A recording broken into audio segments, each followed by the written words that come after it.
You're listening to Spurscast, episode 653. My name is Paul Garcia, and I'm your host here on the Spurscast. Today, I'll be joined by Project Spurs Director of Digital Content, Joe Garcia. In this episode, Joe and I will break down the Spurs' play-in loss to the Pelicans, review how the season went, and take an early look at the Spurs' offseason calendar. Let's jump right into this episode. Joe, how are you doing? I wish I was doing better, man. But we all got to kind of lick our wounds after that horrible Spurs loss. But you know what? The silver lining is the season's at an end. We look forward to the NBA draft now. Yeah, I mean, just because I knew this team wasn't really a contender, I'm kind of like okay with them. Like, it's time to. It's just that we get a little break here. Just I'm a little exhausted myself, not having to worry about every other night there being a game. But so we'll dive right into that, Spurscast listeners. Thank you all for joining us and listening in this episode. And just I want to quick remind you, if you're watching this on YouTube, it is a video format as well, the Spurscast, and then we'll continue to have it on audio. All right, so let's break down this game, Joe, how it went. This play-in game between the Spurs and New Orleans Pelicans. So it was held on Wednesday. You and I are recording this on a Thursday. The Pelicans were favored by 5.5. They ended up winning by 10 points. The Spurs fell behind by 21 points in the second half, but like they've done all season, they were able to claw back, fight their way back, and they had an elite defensive fourth quarter for the first first 6 minutes, where they were basically holding the Pelicans to about 5 points with 5.5 left on the clock. So they got within 6 points, but then New Orleans kind of took over down the stretch. They just had too much firepower with different players going off on the same night. DeJounte Murray and Keldon Johnson, the Spurs' top two scorers ever since Derek White got traded. They both struggled in this game, especially the first half. Murray finishes with 16 points. And his is more attributed to his foul trouble. He got in foul trouble early, and then Keldon finishes with 15 points. He got a little bit better in the second half, being a little bit more efficient. But both players didn't want to make excuses after the game. I was in their post game press conference virtually. Murray basically says no excuses. Keldon, same thing. He says they both put that on themselves. They know they didn't have their best night when it mattered most.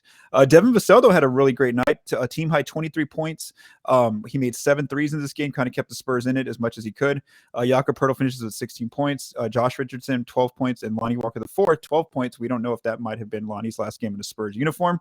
And then for the Pelicans, they had their what the Spurs players called the three-headed monster of CJ McCollum, 32 points, Brandon Ingram, 27 points, and then Jonas Valanciunas with 22 points. And that's already enough when you have those three guys going for 20 plus. But then I think it was Keldon or one other Spurs player mentioned that the role players are going off too. Herb Jones adds 12 points for the Pelicans, and then so did Jose Alvarado, finishes with 12 points. So before we dive specifically into the data and what happened in this game and break it down in detail, Joe, what were your thoughts on the Spurs falling in this play-in game and their season ending?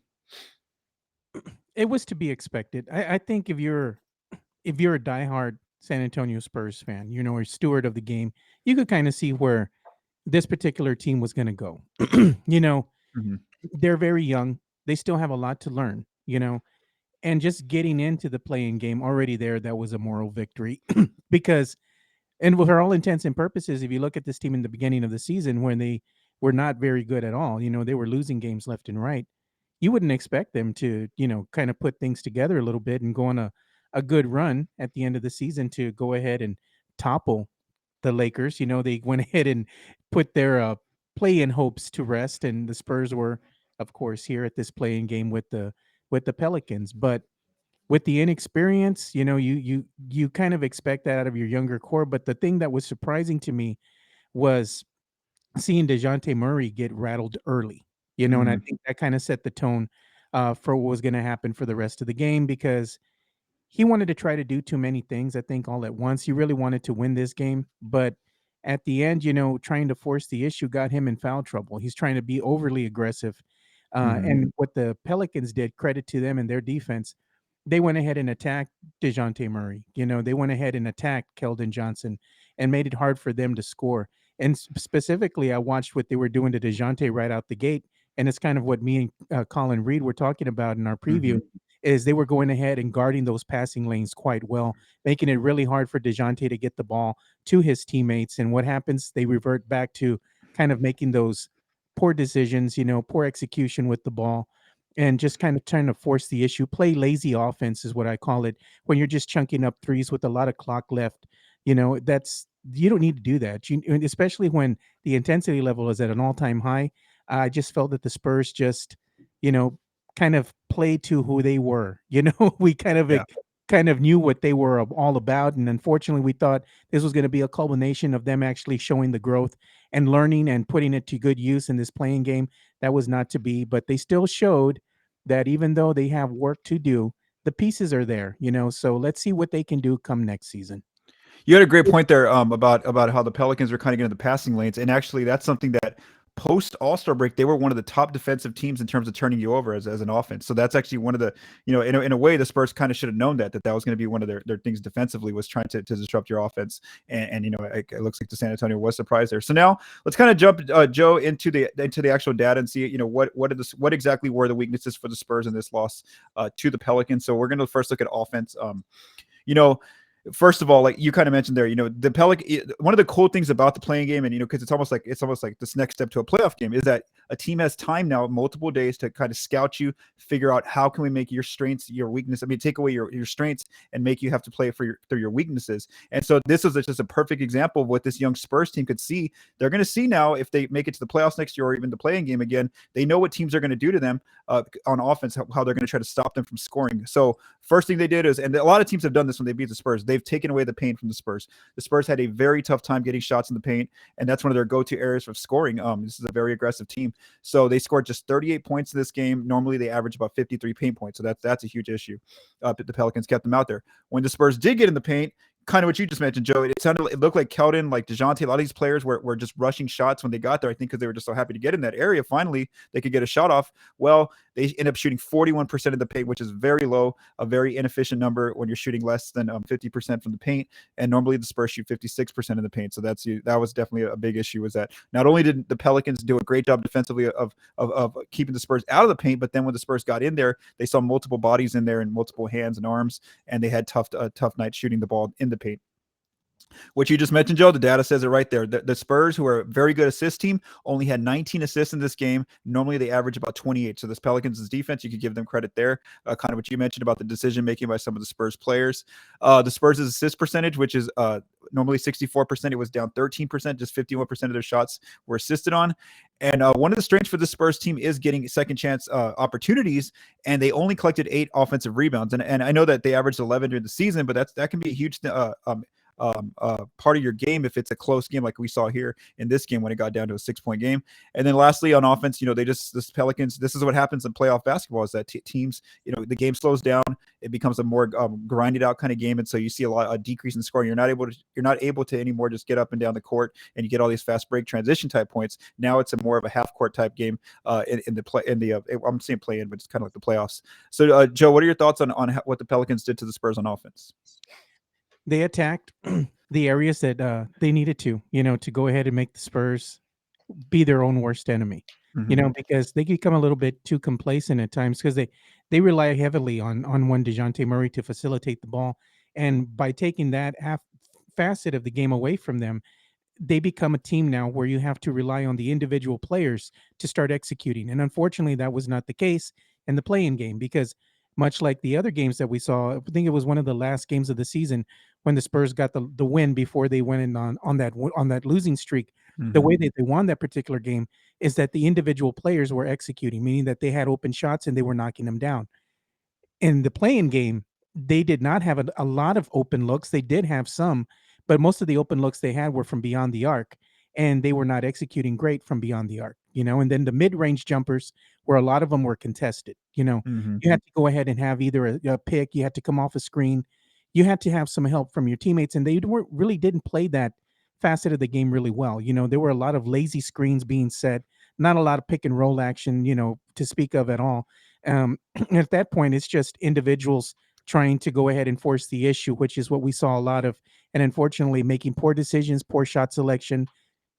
And there's your night right there, and another factor that really played into this was turnovers, and beyond just the turnovers, going to the stripe. How many times did the Spurs get there versus how many times the Pelicans got there? I bet you the Pelicans bested the Spurs going to the free throw line because they're going to get the hometown calls, but it's part of the game. Bad foul calls and dealing with the refs. You got to do that when you're on the road. And unfortunately for the Spurs, I just felt like they just didn't match the intensity right out the gate of the Pelicans. Yep, and this, the Spurs themselves, they said post game, it took them 3 quarters. Even Coach Pop said this, that it took them 3 quarters to match the intensity, the physicality of New Orleans, and they, that's something they wanted to learn from this kind of experience, is that this young team's gonna have to match that, right out the gate. Defensively, where do we see where the Spurs kind of struggle compared to their normal selves during the season? The Pelicans shot well from three, 40% from three. Normally opponents shoot 36%, and I'm just reminded of those shots by like Jose Alvarado, those wide open threes, Herb Jones in the corner, where those players were getting some pretty good looks. There was a play in the fourth quarter when it was close. Who was it? I think it was Zach Collins or Jakob Poeltl. They dropped back on defense on a pick and roll from CJ McCollum of all people, and sure enough, he goes right around the screen and draws a wide open three pull up, and that's something that CJ can easily do. As far as paint defense, the Spurs struggled here. They normally hold opponents to 50 points in the paint. The Pelicans got 56. This is where I thought this was a very good chance the Spurs team was going to lose this game. At halftime, I believe the Pelicans were shooting like 75% of the paint. Now it got a little bit lower, that percentage, but it's still really high. If you're making 65% of your paint shots, you're really not getting many contests at the rim. And so normally this is a big issue for the Spurs. The Pelicans were getting very efficient shots. I remember multiple layups and dunks by Brandon Ingram. Jonas Valanciunas had a good night at the paint. The Pelicans got 16 mid-range points. Mid-range points. Normally the Spurs allow 11. That's a lot of just CJ McCollum and Ingram. Two very good mid-range shooters. Here's a part that kind of matches what you said, Joe, about the tenacity and just that intensity not being there. The Spurs normally get about 8 steals a game. They had just 4 in this one. And so that becomes a problem, because if you're not turning over the other team, you're not able to get on the break. You're not able to get those points off turnovers. And we saw that. Normally the Spurs get 55% of the turnovers from the opponent are because of the Spurs steals, basically their aggressiveness on defense. The last night it was just 29% of the Pelicans turnovers coming from steals from the Spurs. And then lastly, this is something that it wasn't necessarily below the Spurs season average, but this is something Pop mentioned. This is something the players mentioned. Just rebounding has been an issue for this team. The Pelicans got 8 offensive rebounds in this very close game, and then also they had 12 second chance points again in this close game. So normally for the season numbers, it doesn't look that bad, but when you talk about a playoff type game where every possession matters, it's a very low scoring game. That becomes a big issue when you're letting teams get extra chances and then get those extra second chance points. What are your thoughts, Joe, on the Spurs' defense? The defense just didn't seem to be very consistent throughout the night. They kind of let the Pelicans just go on runs, and it was a game of runs. The Pelicans went on runs where they separated themselves from the Spurs early on, especially when DJ winded up getting in foul trouble and went to the bench. Same thing happened when they had to go ahead and sit Jakob and they brought in Zach Collins. CJ McCollum showed no fear, immediately went to the chest of one, Zach Collins, and was able to immediately score on him at will with no problem. So it's like you could tell that these ex teammates would go up against one another in practice. So afterwards it was all love. They were both congratulating each other and had nothing but admiration for one another. But when you're out there and you're trying to win games, and let's say your star guard is going on runs like that against one of your bigs, and able to score at will, it does not bode well for you. There wasn't a lot of help defense either.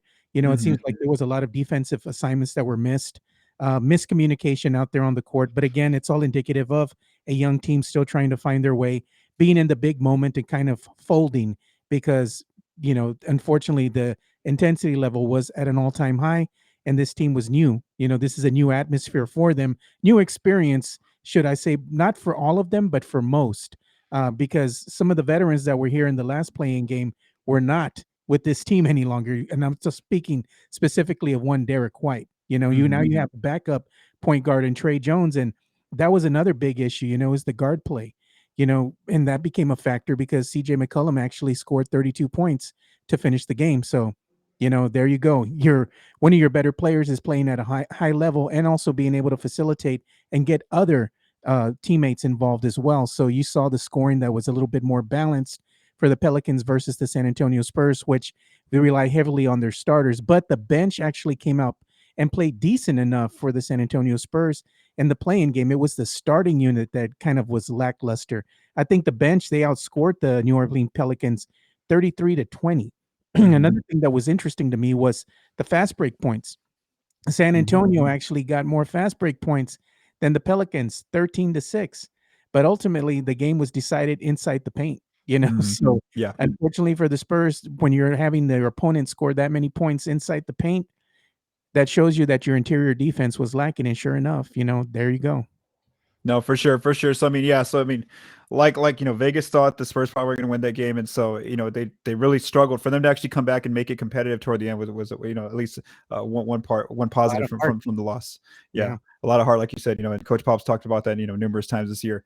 So now let's go to our second topic, Joe. This is kind of wrapping up the season. What did this young Spurs team, who are supposed to have a lot of players coming back, what did they do this season? Their first year together without a lot of the veterans, without Patty Mills, without DeMar DeRozan, without Rudy Gay, without LaMarcus Aldridge.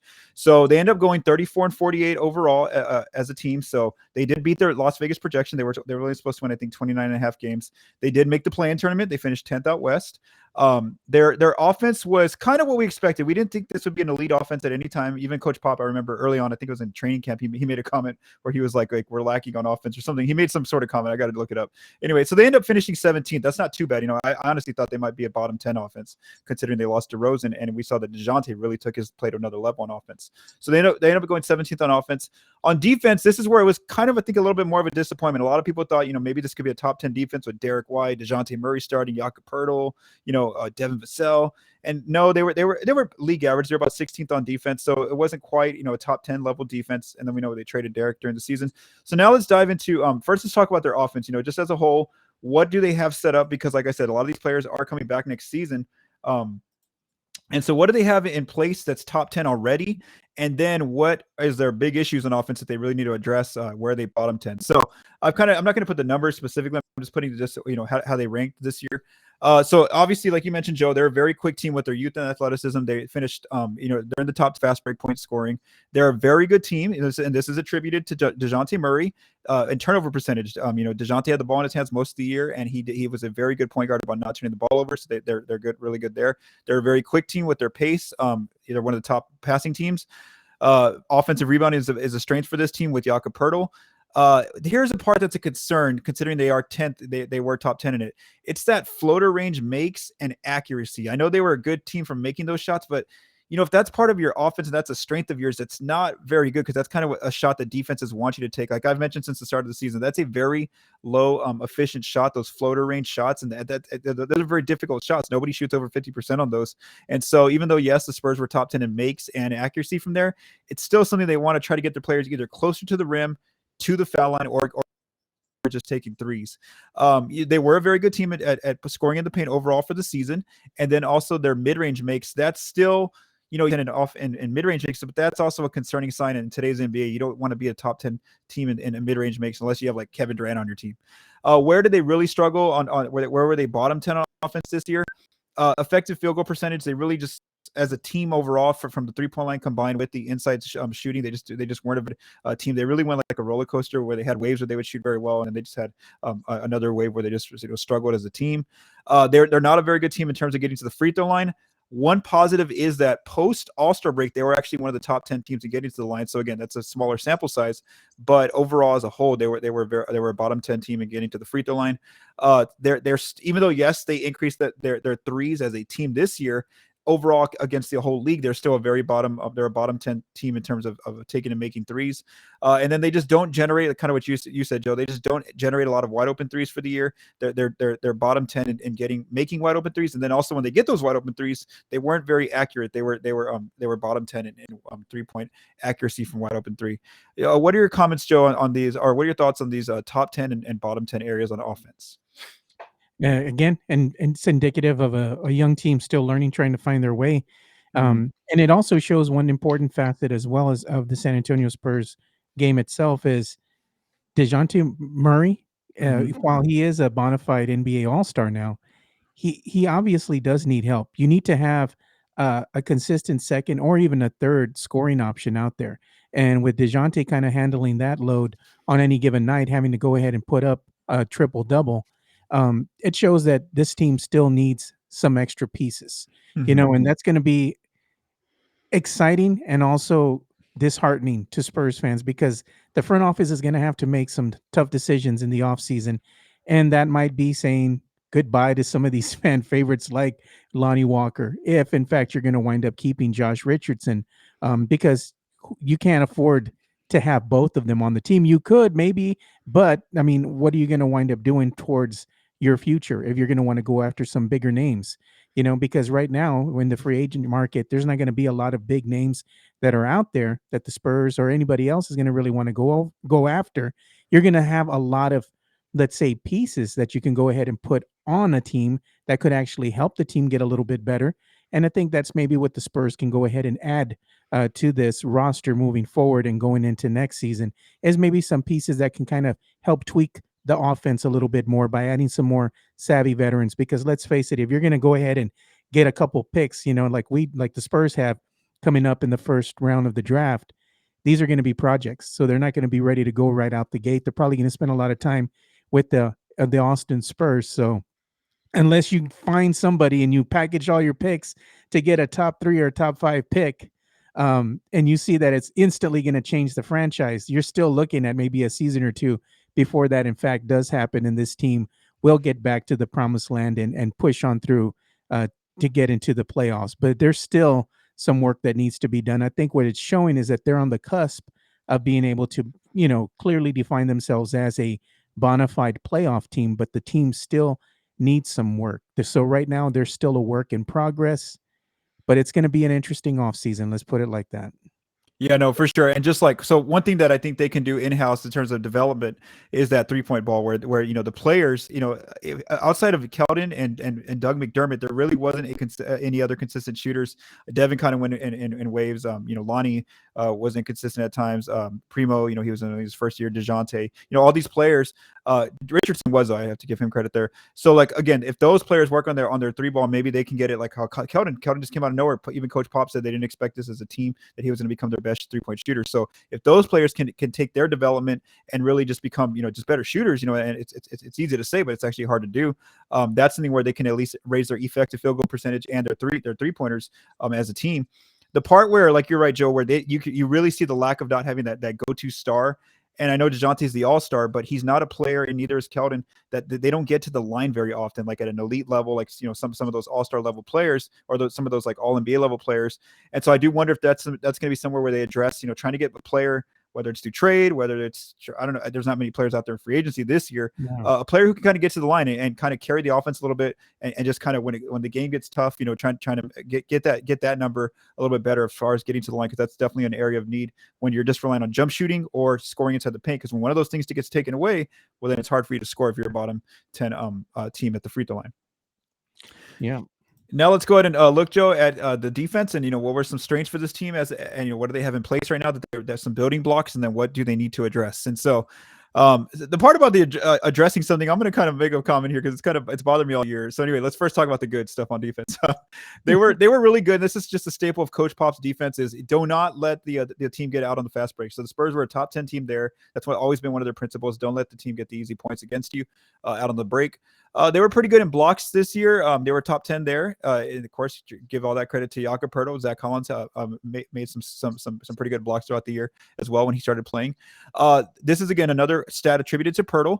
They're very good about not when the opponents get into that dunk layup range. The Spurs are one of the top 5 teams of not letting this. Of contesting that shot, and that's just all a Poeltl stat right there of protecting the rim when teams get close there. And then of course they were really good about not putting teams to the free throw line, and this is also another staple of just a Coach Pop led defense: is do not foul your opponent, don't put them on the free throw line. Now, where were they bottom 10? And this is where I said it's going to bother me. They were bottom 10 in opponent offensive rebound percentage. They just really got hammered on the boards all year, and also opponent second chance points. Now, the reason why I have an issue with this is because, look, for me, it was always like, I thought they knew this was going to happen with the lineups that they started. They started very small with the Keldon at the 4 or Doug McDermott at the 4. You're playing one big and 4 guards, and they're not very big guards or wings. So I just felt like I thought that was a given. They knew that was going to be their issue. And then the fact that they're always addressing it, and even Coach Pop was mentioning it post game, like that's been their issue all year. I just felt like, well, then why weren't they starting to play more 2 bigs? And I think we saw that a little bit. We didn't see it in the playing game, but we saw them experiment with that 2 big system in the last like 7 games, where they had Jock Landale getting some minutes at the 4. So I wonder if that's a preview for either if they're going to target a player in the draft for as a big, or if they're going to try to mix up lineups next year with maybe Jakob and Zach Collins getting minutes, or if they keep Lando, Jakob and Lando, that kind of a thing. If they're going to dress it that way, because I feel like if you continue to play that small ball, you're going to continue to get hammered on the boards unless you get a really big wing out there. They also had an issue of letting teams just get into the paint. Teams got a lot of shots at that layup dunk range. And so, yes, as good as Jakob is at guarding that area, he's not just one guy can't stop. 5 other players attacking you. And so that was an issue, was that they were scoring paint points all year long, but then they were giving up paint points on the other end. So that was a big issue. And then this one's not too concerning, but they were 30th dead last in opponent mid-range accuracy. That's mostly because of the way their defense is built. They play a lot of drop defense with Jakob and Zach Collins, kind of just dropping back on pick and rolls and letting teams have that mid-range. I'm actually okay with that, giving up the mid-range. It's not a very efficient shot, but again, that's just something where they were bottom 10. What are your thoughts, Joe, on their defense? Defense needs some work. What you're seeing here, the numbers are telling you is that the Spurs are undersized, at their positions, specifically at the power forward position and the forward, sometimes even at the shooting guard position, when you have undersized players trying to go ahead and guard your opponent who is going to tower over you, you're going to wind up getting in foul trouble early. You're going to be able to go ahead and score on this Spurs interior defense at will. And we saw some of these matchup issues when the Spurs went up against teams that had size, length, and athleticism.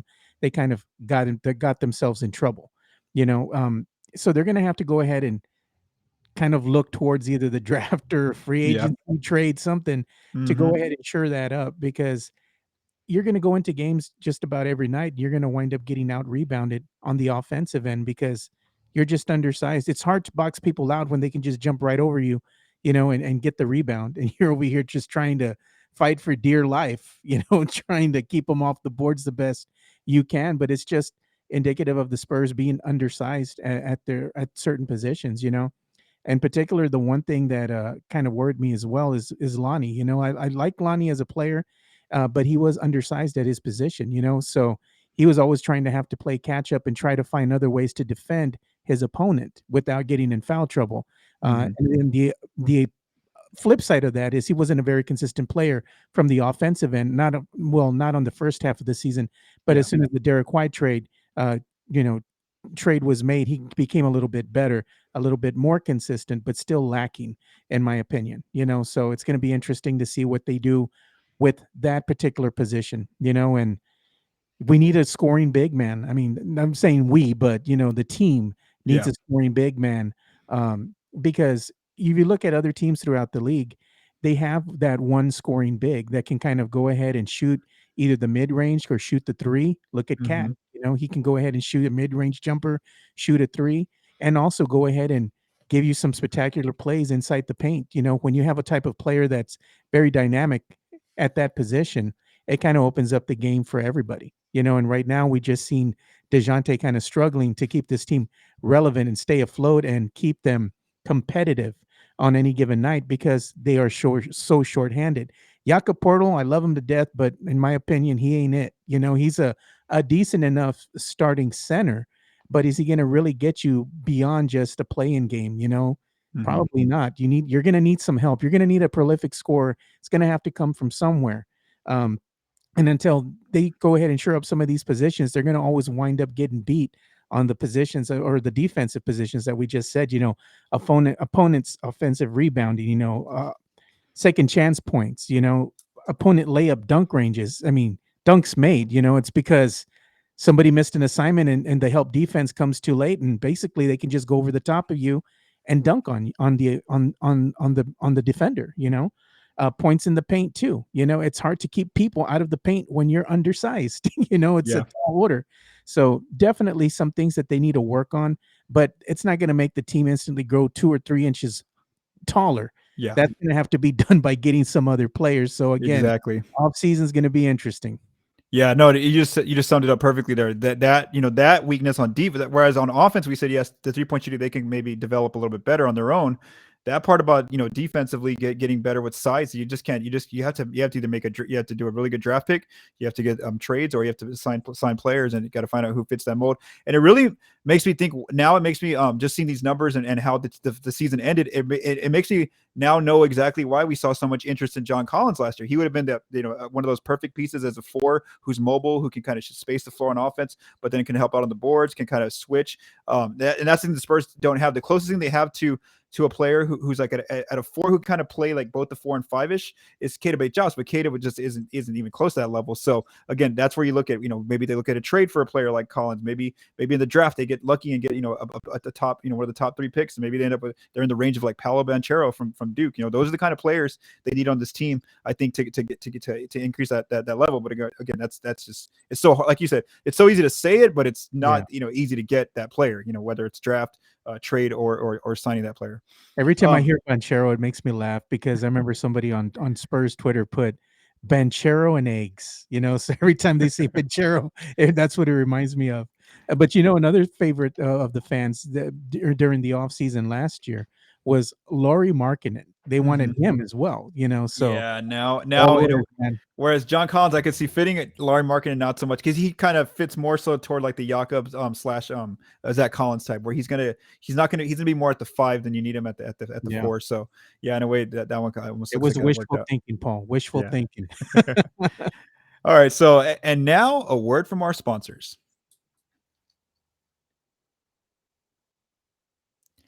All right, Joe, let's go. It's going to finish up this episode here. So let's go into our third topic. And again, this is just a very early initial off-season calendar outlook, because, the season just ended and a lot of these things won't take place like May and June. So let's just look at the main events coming up here in the next 2 months. It's right now, it's mid-April.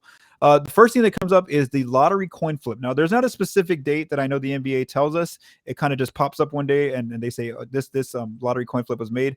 And so that's going to be a few weeks before the lottery. So I would presume about in May, or maybe, probably May. And so why is this important for the Spurs? It's going to be because that's going to be when their Toronto pick gets determined. It's either going to be 20th or 21st. Just depends on how that coin flip works. Same thing for the Boston pick that the Spurs get. It's either going to end up 23rd, 24th, or 25th. So that's when we're going to find out exactly what position that Toronto and Boston pick will be. Then we move over to May 17th, and that is the NBA draft lottery. This is where the Spurs need some luck, but if they want to get that, somebody like Banchero, they got to basically win the lottery here. So the Spurs did finish the year with the 9th best odds because they didn't make it into the actual playoffs. They have a 20% chance at a top 4 pick and a 4.5% chance at number 1 overall. So again, that's a very hard thing to do to get number 1. 20% chance at top 4, and I know Ben Bornstein, our draft expert, has said that this is a top 5 player draft. So again, that's May 17th, the draft. Then about a month later, the NBA draft is going to be held on June 23rd. And the Spurs, as long as they don't trade these picks, they are going into the draft with 3 first-round picks, their own pick, the Boston pick, and the Raptors pick, plus a second-round pick from the Lakers. And then some other offseason dates to watch this offseason. The Spurs have until June 24th, so a day after the draft, to determine if they're going to keep Zach Collins for next season, because he has a $7.4 million partially guaranteed contract. If they waive him, it's about $3.5 million, I believe. And then lastly, June 29th is the final day for the Spurs to send qualifying offers to Lonnie Walker IV, Devontae Cacok, Joe Wieskamp, DJ Stewart Jr., and Robert Woodard II. And so again, only the players that get that qualifying offer become restricted free agents. If the Spurs don't send any of those players a qualifying offer, well, then they become unrestricted free agents when free agency begins, I believe, on July 1st. Joe, did you have any comments about some of these calendar dates coming up? No, I'm just looking forward to the NBA draft lottery on May 17th. Hopefully the lottery balls can fall in the Spurs' favor, because God knows they could use a little bit of help, and right now you put on here, they have the 9th best odds, 20.3% chance at a top 4 pick, 4.5% chance at a number 1 overall pick. So like they say, never tell me the odds, the famous words of Han Solo from Star Wars, I mean, it is what it is at this point. So hopefully the Spurs can get a little luck and maybe get a top 5 pick. But generally speaking, Paul, I think we're going to have to settle probably for a 9 or a 10. Yeah, no, and the Spurs actually almost made their odds worse when they almost won that Dallas game. Remember, they were winning for most of that game. Yeah, and then like I kept saying, had they won that game, they would have been tied with Washington, and then they would have had to go to a coin flip just for 9th or 10th. So they did a good job of losing the game in a way. All right, Joe, our final topic here is just just look at the offseason roster and kind of what's going to happen with a lot of the players, assuming they any of these players don't get traded. So the players expected to come back right now on guaranteed contracts there's 11 players. There's DeJounte Murray, Doug McDermott, Josh Richardson, Jakob Poeltl, Devin Vassell, Josh Primo, Romeo Langford, Keldon Johnson, the Spurs' first-round pick, whoever they draft, the Raptors' first-round pick, whoever the Spurs take there, and then also the Boston Celtics' first-round pick. So again, that's 11 players. And again, once training camp's over, you have to get your team down to 15 players, plus the two-ways. So that's again where we question: are they going to keep all 3 picks again? Because that's a very stacked roster already, just with the players coming back. Then we look at the players on partially or non-guaranteed contracts, and there's 4 players here, and players who were part of the rotation. Zach Collins, he's on a partially guaranteed deal. You got Keita Bates-Diop, you got Trey Jones, and then you have Jock Landale. So again, if you bring back those 4 players, well, then now your team's already full. Just by adding those 3 picks, you already have your team at max capacity. And then lastly, there's 5 free agent players that are going into free agency. There was, of course, the big name on this list, which is Lonnie Walker IV. The Spurs can make all these players restricted free agents, like I mentioned earlier. There's Lonnie Walker IV. Then there's the guys who were in the G League for most of the season: Devontae Cacok, Joe Wieskamp, and then DJ Stewart and Rob Woodard II are there as well as the free agents. So the big one, of course, the player there is Lonnie Walker IV. What are your thoughts, Joe? Again, it's really early on just how this roster looks going into the offseason. Man, it's going to be tough. You're looking at partially non-guaranteed contracts in particular. Zach Collins, Keita Bates-Diop, Trey Jones, Jock Landale. Jock Landale didn't see a lot of playing time, but he was effective in some of the games that he did play in. You look at Keita Bates-Diop, came on strong in the second half of the season. Looked pretty good in the limited time that he did play when he was out there on the court. Trey Jones, for all intents and purposes, is your bona fide backup point guard. You found your guy. And to me, that's going to be one of the guys that you're going to have to wind up keeping on this roster. The other one, Zach Collins, he's going to be another big that you're going to want to have, right there to back up one Jakob Poeltl, because Zach Collins was a better version of a backup center than one Drew Eubanks. And I got nothing but love for Drew, but I'm just keeping it real and being honest. At the end of the day, Zach Collins is a better player. Then you're looking at your free agents: Lonnie Walker, Devontae Cacok, Joe Wieskamp, DJ Stewart, and Robert Woodard II. And now, out of all these players here, the one that I would say the Spurs will more than likely wind up parting ways with, if the other qualifying offers that come from other teams isn't going to be a bit high, would probably be Lonnie Walker IV. While he did come on strong in the second half of the season and showed that his role is being that 6th man off the bench, I just think it was kind of too little too late. And if he, is going to get a lot of interest from other teams, you don't want to overpay for him. So you're going to have to go ahead and put your stock in one Josh Primo, or go ahead and re-sign, or not re-sign, but go ahead and move forward with Josh Richardson, which you have him under contract for another year, because he's going to be coming into that 5th year of the contract, which is fully guaranteed. Devontae Cacok, I like the kid, but again, I mean, how often are you going to really utilize him? And do you find any other value in any other players in the offseason that could possibly make this roster better? Same thing with Wieskamp, DJ Stewart, and Rob Woodard II. They're going to have a lot of decisions to make. And I know that some of these fans are going to be quite upset, because they become enamored with some of these players, especially fans that were watching, the Austin Spurs. I mean, they have a fascination with Joe Wieskamp. They call him Threes Camp, because he can shoot the three at a high level when he's over the Austin Spurs, but it doesn't necessarily translate to him executing at that high level at the NBA level, because of course he's not going to get a lot of playing time on the court. So a lot of decisions that Spurs are going to have to make, but for all intents and purposes, the guaranteed contracts with those 11 players that you just mentioned, plus the Spurs first round, the Raptors first, and the Celtics first, that's partially almost all your roster right there, except with some of these other moving pieces. So I'm glad I don't work in the front office, because I'd be getting an ulcer or something, man.